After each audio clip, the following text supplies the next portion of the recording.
What's up, Boss Fam? It's your boy DJ The Boss coming back at y'all with another video. Today I just wanted to chop it up with you guys, man. Give y'all a quick update and then tell you guys a story that may help some of you guys out when it comes to managing these employees and working with some either bad employees or good employees and employees in general, man. I just think the story is gonna be real helpful. If you found this channel, you found a really good channel. I don't try to sell you guys anything. I do want to monetize the channel in some type of way at some point. I just don't know how right now. But as of right now, I'm just trying to build a big community of like-minded individuals, aspiring entrepreneurs, small business owners, people that are in the service industry. I own a couple B2B service businesses. I own a media company and also own a commercial cleaning company, which I talk most about on this channel, just to make more relatable, because it's the easiest to translate to other businesses, landscaping or house cleaning or plumbing or whatever you're trying to do as a small startup business. It's always good to get ideas from as many different places as you can and get knowledge about what's working and what's not working from as many different people as you can. So this is just another one of those places, and I want to make the community as big as possible. So what I need you guys to do is subscribe to the channel, because I know you guys are watching the video and not subscribed to the channel. What's up? How are you going to talk about leadership or go into business where you have to build a community, where you have to understand what community is, if you can't do something as simple as subscribing to a channel built and designed for you for free community where you get to learn from, pull ideas from, and even input your own thoughts and have them shared within the community. So subscribe to the channel, man. I need that. And like this video. Trying to get this video to 50 likes early. So if you look at those thumbs, if you don't see the number 50 next to it, go ahead, hit the thumbs up button for your boy. We're almost to 1,000 subscribers. I'm ecstatic. I think we're like 30 away. I'm super pumped. As soon as we hit 1,000 subscribers, we'll let you guys know on what day we're gonna go live, and we're gonna do a complete walkthrough of everything that I know about getting started for residential and commercial cleaning, from getting licensed and getting legal all the way to getting up to $100,000 in revenue. So I'm excited to do that with you guys. I can't wait for that live show. I'm pretty pumped, man. Quick update, I don't want you guys to think everything is all peachy all the time over here. Right now, it is rough. Ish is rough right now.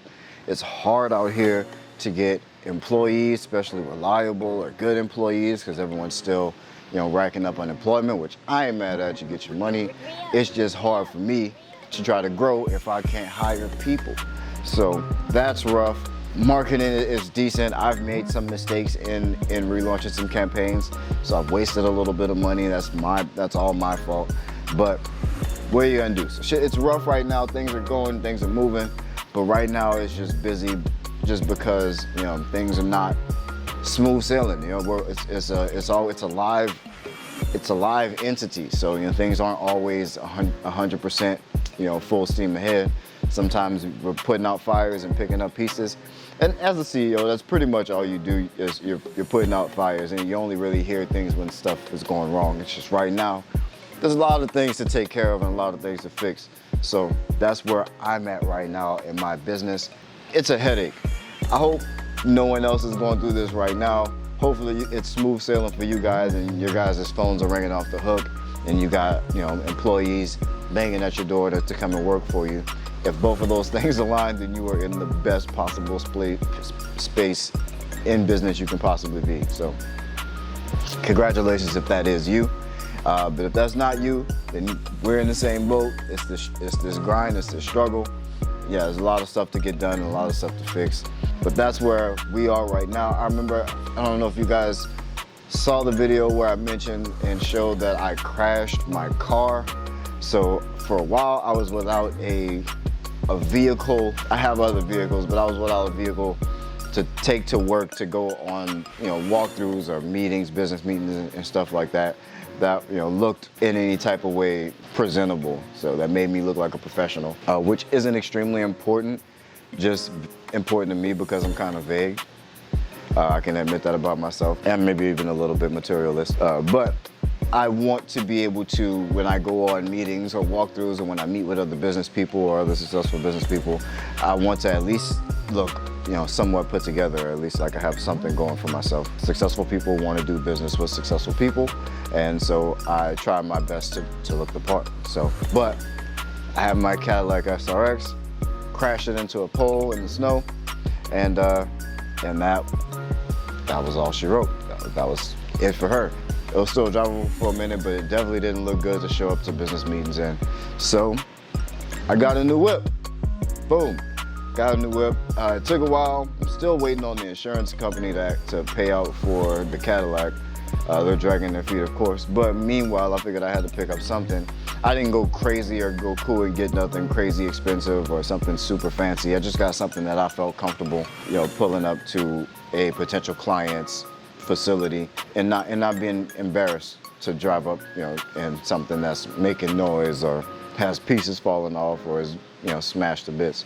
So, but that's how I roll. I like the new whip. I like pulling up in it now, so I feel a lot more comfortable. Gives me that a little bit of extra confidence, you know what I'm saying? And so sometimes that's the difference in the deal making, is that confidence factor. How you look like you feel. If you look like you're happy and you believe yourself and you believe in what you got going on, then that plays off in your negotiations, and it helps out a lot. So I like the whip. It's fun to drive. It's not extremely pretty, but I like it. It's mine. But yeah, outside of that, can't wait to get into this story, man, about employees. It's gonna be a good one. But you already know what we gotta do first, man, so y'all stay tuned. Look, this for all my boss days. Go do your boss days. Loving how you boss, babe. This for all my dreamers and my doers and all the entrepreneurs. Just believe in what you're doing and pursuing. Look, this for all my boss days. Go do your boss days. So everything is going gravy. I mean, revenue is up. The phone's ringing off the hook. We got new clients in, yes to deals. I got employees in the pipeline. The pipeline is full on both ends. Everything is going smooth. I'm able to be picky with my clientele, and also I'm able to be picky with my employees and who I hire. And I end up bringing on 2 people to start on a really big job, in a really big, not a really big facility, but a really big client to me, high revenue client. And one of them would have been supervising the entire operation there. The other would have been one of the other 2 cleaners in that facility, right? So the supervisor position is female. I met her, she interviewed amazing. Was excited about the job, excited about the position, everything you could possibly ask for in a potential employee. So I'm excited to bring her on. I bring her on, she's wonderful, she's great, she's got a great attitude when she shows up to work, and it's great. Everything starts off beautifully. The other young man who's gonna be a cleaner, he's a male, maybe about 8 or 9 years younger than me, but is also excited about the position and starts off extremely grateful for the opportunity. And everything is going smooth. He shows up early, nice, strong dude. And I really identified with this dude. He was a young single father in a similar situation to what I was in when I started my company. Obviously not homeless, but needing something to go right. And so I identified with that, and I was really excited to kind of be a part of helping him, move forward. So I kind of had planned to even fast track him up to a supervisor position, and then how things were looking, I was gonna have a lot more work for him to grow into. And so all that to say, I was excited about these 2 new hires, right? I'm excited about everyone else in that team that's at that new high profile client. And everything's going all right for maybe about 2 weeks. We're getting, good reviews from the client. Their customers are mentioning, how great the facility looks, so everyone's happy. It's a good process. So now a couple weeks go by, and now the client is noticing some things that they maybe want to not necessarily change, but some things that they feel like may be getting missed or what have you, or some slight mistakes that might be being made. And so, general manager Maddie checks into it. Of course, she goes out, They go, over the training process, what's supposed to be done, what's not supposed to be done on certain days and what have you, just to make sure everything's clear. And she goes over with these two new hires, the supervisor of that location, and the guy who's now on the schedule for the majority of the shifts. And she just goes over with it. Everything's great. Everyone's still happy, and nothing to snarl at, nothing to make a fuss about, right? A couple of days go by, things are okay, we don't hear anything, and then we get another complaint about something being missed. And it gets traced directly back to something that was a responsibility of the female supervisor. And so Maddie goes and she has a talk with her about it, she points it out and says, hey, this is where the customer is pointing out that the mistake is. Let's try to make sure that we overdo it so that we can make it up to the client and that this particular thing doesn't happen again. We go on with the rest of the night. I don't know where I am at this point. I'm probably just out trying to close more deals and negotiating with other clients. So I'm not even hearing of these complaints or what's going on. But the following week, there's another complaint in a different area, but again in a place where that supervisor is responsible for some of the cleaning. And so, Maddie again goes to the facility and she's talking with the employee, going over what the mistake was and how we can fix it and how we can kind of get things done better. And so, but this time she notices that she's a little bit agitated, but she seemed like, she's just frustrated that she made a mistake and she's gonna go and correct it now. So Maddie thinks nothing of it. She reaches out to me, tells me, hey, she seemed a little bit agitated. I wouldn't think much of it, but it's addressed now, and hopefully it doesn't happen again, because now this is 3 times in a row, so the client is probably a little bit not satisfied with us, not happy with us at least. So now we really got to start making some adjustments and making some changes. So we make some changes to kind of up the accountability in those areas, in her area. There was no disciplinary action or write-up or anything like that, but the very following night, both the supervisor and the male, to go back, throughout all of this time, whenever we bring something up to one person, when someone reports an issue on our system, everyone can see it, and so there is a general back and forth that happens with everyone on the team in that location. So he knows what's going on, and we're checking on him. He's still happy for the most part, and everything's going well with him. He had no complaints or anything about him in particular. Just as a team, he can see what's going on, and we're obviously saying that as a team we all want to do better. So let's watch each other's back. So everyone's kind of included in the talking to that people get when there's a complaint in the facility. But nothing directed at him. He seems to be fine and happy every time he was seen at work, and so there was nothing to really worry about. But after that third complaint, the next night, neither one of them showed up for work. And they just quit. I didn't hear from the young lady, but the male, of course, reached out to me to see when he would get his final paycheck, and whatever. I was like, can you tell me what happened, why you left or why you quit? And he kind of went into that whenever we weren't around, his supervisor, the female, would tell him all kind of things, and that we didn't plan to pay him, and all kind of crazy stuff, and that all kinds of stuff. She just complained and basically talked shit about the company and talk shit about everyone else in the company. And once she decided that she was going to quit, obviously let him know that she was going to quit and that he should quit with her, and they should both quit. And for whatever crazy reason, his dumbass decided to go along with it, and he had believed her enough to quit his job behind whatever she told him. crazy to me, but everyone makes decisions for their own reasons. It was wild in my head. So he called me to figure out when he would get his last paycheck. He gets his paycheck, maybe another couple weeks goes by, and he reaches out to me to see if he can get his job back.